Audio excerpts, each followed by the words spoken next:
नमस्कार दोस्तों, आगे बढ़ते हैं जी। टेरेस्ट्रियल इकोसिस्टम में हम देख रहे थे। आज बात करेंगे जी ट्रॉपिकल रेन फॉरेस्ट के बारे में। इम्पॉर्टेंट है जी।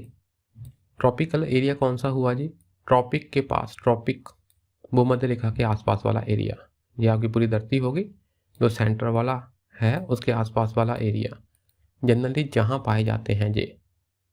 गर्मी अधिक होती है, बारिश अधिक होती है, पेड़ पौधे भी अधिक होते हैं, वनस्पति अधिक होती है, फौना की डाइवर्सिटी भी काफ़ी होती है। तो कहाँ पाए जाते हैं जनरली? इक्वेटर के आसपास। तो जहाँ के जो जंगल हैं उसमें डाइवर्सिटी बहुत होती है, बहुत विभिन्नता होती है, कई प्रकार के जीव जंतु होते हैं। टेम्परेचर भी हाई है और रेनफॉल भी हाई होती है, ह्यूमिडिटी भी हाई होती है और रिमेन मोर और लेस यूनिफॉर्म, पूरे साल भर सेम सा जहाँ पर रहता है जी। बारिश भी होती है लगभग, ऐसा नहीं कि कुछ ही महीनों में अधिक बारिश होगी, बाकियों में कम होगी, नहीं, सारा साल सेम सा होता है जी सीन। टेम्परेचर भी सेम सा रहता है। वेजिटेशन बहुत डेंस होती है और जनरली वर्टिकली स्ट्रैटिफाइड होती है जी। ये हम पहले बात पढ़ चुके हैं, फोटो भी देखी थी। जैसे ज़मीन के पास छोटे छोटे पेड़ होंगे, ठीक, उसके ऊपर अधिकतर पेड़ों की टहनियाँ होगी, जहाँ विशेष प्रकार का आपको एक लेयर दिखेगी, उसके ऊपर फुल कैनोपी की लेयर दिखेगी, उसके ऊपर अमर्जेंट ट्री की लेयर दिखेगी। तो वेरी स्ट्रेटिफाइड होता है जी। तो वाइन्स, क्रीपर्स, जी क्या है जी? ये बेल है जी, बेलें, जो छोटी छोटी बेल नहीं होती जो दूसरे वृक्ष के ऊपर चढ़ जाती हैं। ये वाइन्स और क्रीपर्स क्या है जी? बेल हैं जी। पंजाबी में तो बेल बोलते हैं हम इसको। तो लियानास होते हैं, लियाना है जैसे जी, ऊपर से पेड़ों की जड़ें ऐसे लटक जाती हैं, तो ऐसे ज़मीन में भी धस जाती हैं, तो जी होते हैं जी लियानास। ब्रोमलियर्स एक प्रकार का जी वो है जी, पौधा ही है छोटा। एपिफाइटिक ऑर्किड्स, एपिफाइटिक क्या होते हैं याद करो, हमने पढ़ा, जो दूसरे पौधों पर पैदा हो जाते हैं, अंकुरित हो जाते हैं, ऐसे छोटे छोटे पौधे, वो होते हैं एपिफाइटिक्स। आपने ना पेन पकड़कर वीडियो पॉज करके चाहे धीरे धीरे लिखते जाना है जी। आप खुद महसूस करोगे कि आपकी ग्रैस्पिंग काफ़ी अच्छी हो रही है। और साथ ही ना ये वाले प्रश्न पूछे गए हैं, ऐसा कौन सा जंगल है जो कि काफ़ी डेंस होता है, वर्टिकली स्ट्रेटिफाइड होता है, बेलिंग, वाइन्स, क्रीपर्स वगैरह होती हैं, लियानास होते हैं, तो कौन सा जंगल हुआ? ऐसे प्रॉपर्टीज़ देकर आपसे पूछ लिया जाता है, तो आपको पता होना चाहिए। तो ये है ट्रॉपिकल रेन फॉरेस्ट। जहाँ पर हाई रेनफॉल है, इसके कारण क्या होता है जी? काफ़ी अधिक पानी आया तो पानी बह गया, तो पानी बह गया इसलिए हाई रेट ऑफ लीचिंग होती है। लीचिंग क्या है याद करो? मिट्टी में जो मिनरल्स हैं, न्यूट्रिएंट्स हैं, वो पानी के द्वारा बह जाते हैं, उसे कहते हैं लीचिंग। इसलिए इस जगह की सॉइल क्या है? बहुत अधिक न्यूट्रिएंट से भरपूर नहीं होती। ये बात याद रखनी है आपने। न्यूट्रिएंट्स बह जाते हैं। आप कहोगे कि यार इतने पेड़ पौधे हैं, उसके पत्ते गिरते होंगे, खाद बनती होगी और ज़मीन काफ़ी उपजाऊ होती होगी। नहीं, ऐसा नहीं है। हाई रेनफॉल के कारण काफ़ी लीचिंग हो जाती है और इसके न्यूट्रिएंट्स बह जाते हैं। इससे क्या होता है जी? ये सॉइल कोई ज़्यादा एग्रीकल्चर पॉइंट ऑफ व्यू से यूज़फुल नहीं है। हाँ, इतना ज़रूर है कि अगर हम इसको ऐसे ही छोड़ दें, व्हेन लेफ्ट अनडिस्टर्ब्ड, तो जहाँ पर क्या होता है, रैपिड साइक्लिंग ऑफ न्यूट्रिएंट्स होती है with in the upper layer. Upper layer में न्यूट्रिएंट्स आ जाते हैं। क्यों? क्योंकि पेड़ पौधे हैं, उनके पेड़ पत्ते वगैरह, टहनियाँ वगैरह गिरते हैं, तो उसकी डिकम्पोजिशन से क्या है, ऑर्गेनिक मैटर, न्यूट्रिएंट्स वगैरह ऐड हो जाते हैं। Okay, due to decomposition of litter, पेड़ पौधों के पत्ते वगैरह, टहनियाँ वगैरह जो गिरती हैं, उसकी डिकम्पोजिशन से न्यूट्रिएंट्स, ऑर्गेनिक मैटर ऐड हो जाता है जी अपर लेयर में। Okay, there is lack of sunlight at ground level, जमीन के पास सनलाइट नहीं पहुंच पाती। क्यों? क्योंकि जंगल इतना अधिक डेंस है कि सूरज की रोशनी ऊपर तक ही रहती है, नीचे क्या है, छाया होती है। तो इसके कारण जो जमीन के पास वाले पौधे हैं उनकी ग्रोथ अधिक नहीं हो पाती। ओके, आगे है जी ट्रॉपिकल सीजनल फॉरेस्ट। ऐसे फॉरेस्ट जो है तो ट्रॉपिकल, ट्रॉपिकल पर सीजनल है। सीजन के हिसाब से ये काफ़ी डेंस हो जाते हैं। अगर बारिश पड़ी तो काफ़ी डेंस हो गए जी। तो इन फॉरेस्ट को, this forest are also known as monsoon forest, इनको मॉनसून फॉरेस्ट भी कहते हैं। देखो हम कहते हैं ना इंडिया में मॉनसून आ गई, जब मॉनसून आती है तो बरसात होती है, तो इसका मतलब सीजन के हिसाब से इनकी ग्रोथ अधिक कम होती है। Because they occur in the regions, कहाँ, जहाँ पर annual rainfall total is very high. Annual तो काफ़ी हाई है बट सेग्रीगेट होती है जी। कभी कभी बहुत ज़्यादा बारिश होती है और बीच बीच में ड्राई पीरियड्स भी आते हैं। वेट एंड ड्राई पीरियड्स होते हैं एनुअल, और एवरेज निकालें साल का तो काफ़ी अधिक आता है। ओके जी। कहाँ कहाँ पाए जाते हैं ji? Central and south America में, ठीक है ji. South east Asia, Indonesia, Philippines type, वहाँ पर south east Asia, northern Australia, western Africa and tropical islands of Pacific as well as in India. क्योंकि इंडिया का मानसून भी क्या है, इंडिया का भी वेदर कैसा है, मानसून टाइप, ठीक है जी। लिखते रहना आपने धीरे धीरे। आगे है जी इंडियन फॉरेस्ट टाइप। भारत में कैसे कैसे जंगल पाए जाते हैं। इंडिया में डाइवर्स रेंज है फॉरेस्ट की, कई प्रकार के, जैसे रेन फॉरेस्ट भी है जी। कहाँ? वेस्टर्न घाट में। ओके। राजस्थान की बात कहें तो वहाँ पर मरुस्थल भी है। तो अलग अलग प्रकार के हमारे यहाँ पर फॉरेस्ट हैं। Rain forest of western Ghat in south, और अल्पाइन का मतलब माउंटेन वाले पॉस्चर्स लद्दाख में इन द नॉर्थ। वेस्ट की बात करें, डेजर्ट है राजस्थान का इन द वेस्ट, और एवरग्रीन फॉरेस्ट है नॉर्थ ईस्ट में, ठीक है ना। देखो ये पूरा इंडिया है आपका, ये पूरा इंडिया है। तो इस इंडिया के उत्तर में क्या हो गया जी, अल्पाइन पॉस्चर हो गया लद्दाख में। वेस्टर्न घाट में क्या हो गया जी, रेन फॉरेस्ट हो गया जी। जहाँ पर राजस्थान में वेस्ट में क्या हो गया जी, डेजर्ट हो गया जी। नॉर्थ ईस्ट में क्या हो गया जी, एवरग्रीन फॉरेस्ट हो गया जी। तो अलग अलग प्रकार की विभिन्नता है। तो ये एक लाइन हमने पढ़ी। तो पर मेन फैक्टर कौन कौन से हैं जिससे हम ये देखते हैं कि फॉरेस्ट किस प्रकार का है? वो है जी वहाँ का क्लाइमेट कैसा है, वहाँ की सॉइल कैसी है, वहाँ की टोपोग्राफी कैसी है, वहाँ की एलिवेशन कैसी है, ठीक है जी। ऊंचा है, नीचे की तरफ है ना, गहरा है या ऊंचा है, ये सब चीज़ें है ना डिसाइड करती है कि फॉरेस्ट कैसी है, वहाँ का जंगल कैसा है।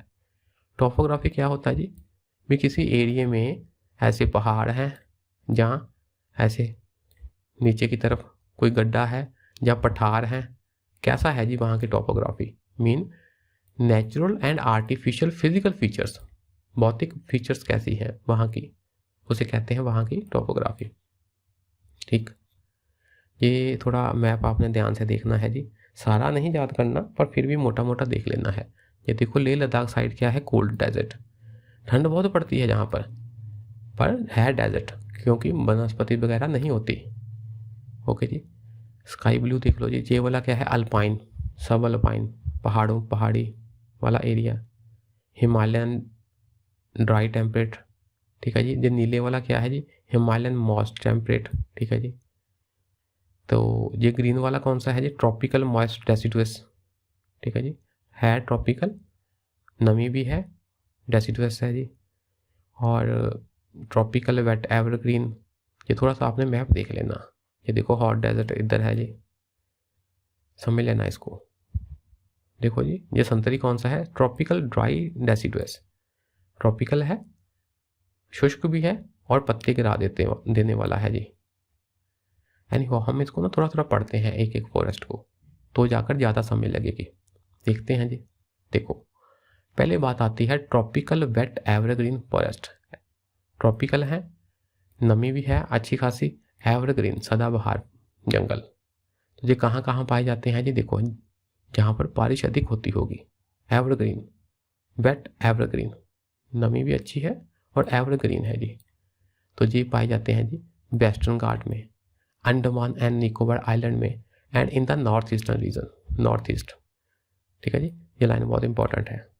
ट्रॉपिकल वेट एवरग्रीन फॉरेस्ट कहाँ पाए जाते हैं, वेस्टर्न घाट, अंडमान निकोबार आइलैंड में भी और नॉर्थ ईस्टर्न रीजन में भी। ओके जी। तो इसमें क्या होता है, ट्रीज का टायर पैटर्न होता है, टायर स्ट्रेटिफाइड होते हैं जी। धरती के पास छोटी छोटी झाड़ियाँ, और उसके बाद शॉर्ट ट्री भी होते हैं जी, और बड़े ट्री भी होते हैं, टॉल ट्रीज भी होते हैं। ठीक है जी। Tropical moist deciduous forest, tropical है, मॉइस्ट भी है, बारिश होती है पर पत्ते गिरा देते हैं जी। एवरग्रीन नहीं है, डेसिडुअस है, पत्ते गिरा देते हैं। ठीक, तो ये कहाँ है? Through out India, important point है जी। जो पत्ते गिराने वाले पेड़ हैं, जंगल हैं, वो थ्रू आउट इंडिया पाए जाते हैं, एक्सेप्ट इन कहाँ? Western and north western region. North western और वेस्टर्न रीजन में नहीं पाए जाते।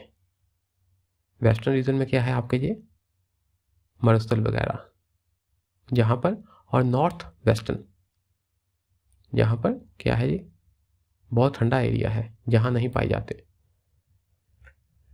टॉल होते हैं, इनके तने बड़े बड़े होते हैं। देखो ट्री इनके ऐसे होते हैं, ऐसे ऐसे, ठीक, तने मोटे और ऐसे पूरा टहनियाँ निकली हुई, जहाँ से छतरी सी बनी होती है पेड़ की, ऐसे पूरा ऐसे आपको ऐसे पेड़ दिखेगा जी। ठीक है जी। और जड़ें भी उसी प्रकार होती हैं। ब्रॉड ट्रंक हो गया जी, ये वाला एरिया ट्रंक, तना, और ब्रांचिंग रूट्स होती हैं जी। रूट्स ऐसे एक जहाँ को, एक इधर को जड़ें ब्रांच फॉर्म करती हैं, और टहनियाँ भी ब्रांचिंग टाइप ही होती हैं ऊपर से।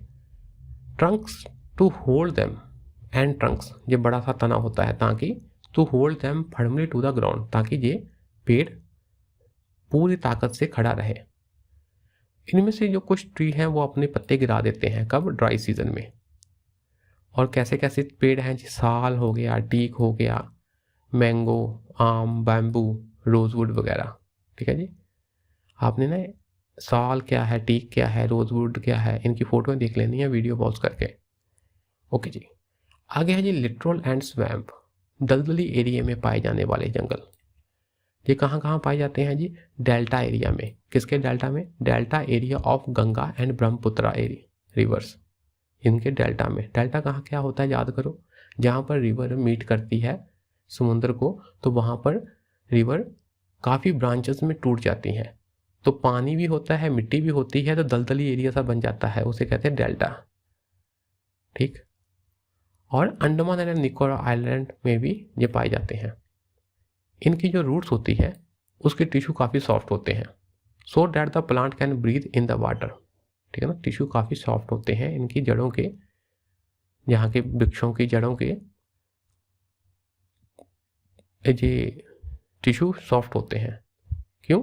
ताकि plant can breathe in the water, वो पानी में भी सांस ले सके। ओके जी। आगे देखो जी, ट्रॉपिकल ड्राई डेसिडुअस फॉरेस्ट, ये कैसे होते हैं? जो अपने पत्ते गिरा देते हैं, डेसिडुअस हो गए जी। और ड्राई मतलब वहाँ वर्षा कम होती है। Northern part of the country में पाए जाते हैं, accept in the north east. ठीक है जी। पूरे उत्तरी भारत में पाए जाते हैं, नॉर्थ ईस्ट में नहीं। साल, बैम्बू, वैरायटी ऑफ अकेकिया, अकेकिया की फोटो देख लेना जी कैसी होती है। ट्रॉपिकल थॉर्न फॉरेस्ट, थॉर्न क्या हो गया जी? थॉर्न, कांटेदार फॉरेस्ट। तो ये पाए जाते हैं जहाँ पर ब्लैक सॉइल है। एरिया में देखा जाए तो north, west, central and south India इसमें आता है। और height of trees is not more than 10 metres, 10 metre से अधिक नहीं होती हाइट। Tropical dry evergreen forest, dry है और एवरग्रीन है। देखो ये कहाँ कहाँ पाए जाते हैं? Along the coast of Tamil Nadu, Andhra Pradesh and Karnataka वगैरह में पाए जाते हैं ड्राई एवरग्रीन फॉरेस्ट। ओके जी। आगे है जी डिफॉरेस्टेशन। ये point means of point of view से काफ़ी इंपॉर्टेंट है ये टॉपिक। डिफॉरेस्टेशन मतलब फॉरेस्ट को ख़त्म करना, फॉरेस्ट का विनाश करना। देखो पिछले कुछ समय से फॉरेस्ट काफ़ी ज़्यादा काटे जा रहे हैं, एट एन अलार्मिंग रेट। इनके काटने का रेट बहुत ज़्यादा है। कारण क्या है जी? शहरीकरण हो रहा है, अर्बनाइजेशन। ये पॉइंट आपने याद रख लेने हैं, मीन्स पॉइंट ऑफ व्यू से बहुत इंपॉर्टेंट है जी, इसको याद कर लेना पॉइंट्स को। इंडस्ट्रियलाइजेशन हो रही है, माइनिंग एक्टिविटी हो रही है, इंफ्रास्ट्रक्चर प्रोजेक्ट बनाए जा रहे हैं, लेकर आए जा रहे हैं, शिफ्टिंग कल्टीवेशन हो रही है, शिफ्टिंग कल्टीवेशन। वुड का प्रयोग हो रहा है, जंगल की लकड़ी का प्रयोग हो रहा है डोमेस्टिक और अदर पर्पस के लिए। इसके अलावा ओवर ग्रीजिंग, ज़्यादा चारा खा लिया जानवरों ने, आग लग गई जी, बाढ़ आ गई, फ्लड हो गया जी, किसी कीड़े ने अटैक कर दिया, कीड़े मकोड़ों ने अटैक कर दिया, पेस्ट अटैक हो गया, कोई डिजीज़ आ गया जी, बीमारी आ गई, है ना। एंड डिफेंस एक्टिविटीज़, अगर बॉर्डर के पास वाला एरिया है वहाँ पर सड़कों का निर्माण करना है, जहाँ कम्युनिकेशन की सुविधाएं प्रोवाइड करनी है, तो उसके कांड भी क्या है जी, जो कुदरत का सिस्टम है उसके साथ छेड़छाड़ की जाती है और जंगल को तबाह किया जा रहा है। शिफ्टिंग कल्टीवेशन समझते हैं ना, जैसे एक कितने से एरिया में आपने जंगल काट दिया, उसको आग लगा दी, तो वहाँ पर खेती की, कुछ साल खेती की, ये ज़मीन उपजाऊ नहीं रही तो किसी और एरिया में गए लोग और वहाँ पर जंगल काटे और उसको आग लगा दी और वहाँ पर फिर खेती की। तो खेती एग्रीकल्चर क्या है, शिफ्टिंग कर रहे हैं हम कभी यहाँ कभी यहाँ कभी यहाँ। तो कहते हैं कि इससे क्या होता है कि जब हम एक जगह पर जंगल काट देते हैं, आग लगा देते हैं, तो बेसिकली जंगल को तो काटा ही ना, तो इसे कह देते हैं हमने डिफॉरेस्टेशन की।